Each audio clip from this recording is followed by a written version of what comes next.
پھر اگر یہ لوگ تم کو جھٹلا رہے ہیں تو تم سے پہلے بہت سے پیغمبر کھلی ہوئی نشانیاں اور صحیفے اور روشن کتابیں لے کر آ چکے ہیں کہ ان کو بھی جھٹلایا گیا تھا۔ ہر شخص کو موت کا مزہ چکھنا ہے اور تم کو قیامت کے دن تمہارے اعمال کا پورا پورا بدلہ دیا جائے گا۔ تو جو شخص دوزخ سے دور رکھا گیا اور بہشت میں داخل کیا گیا وہ مراد کو پہنچ گیا،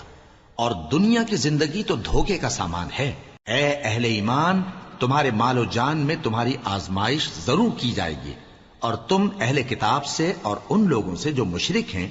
بہت سی ایذا کی باتیں سنو گے، تو اگر صبر اور پرہیزگاری کرتے رہو گے تو یہ بڑی ہمت کے کام ہیں۔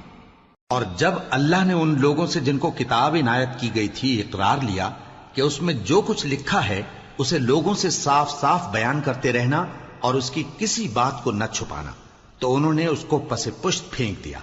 اور اس کے بدلے تھوڑی سی قیمت حاصل کی۔ یہ جو کچھ حاصل کرتے ہیں برا ہے۔ جو لوگ اپنے کیے ہوئے کاموں سے خوش ہوتے ہیں اور وہ کام جو کرتے نہیں ان کے لیے چاہتے ہیں کہ ان کی تعریف کی جائے، ان کی نسبت خیال نہ کرنا کہ وہ عذاب سے چھٹکارا پائیں گے، اور انہیں درد دینے والا عذاب ہوگا۔ اور آسمانوں اور زمین کی بادشاہی اللہ ہی کو ہے، اور اللہ ہر چیز پر قادر ہے۔ بے شک آسمانوں اور زمین کی پیدائش اور رات اور دن کے بدل بدل کر آنے جانے میں عقل والوں کے لیے نشانیاں ہیں،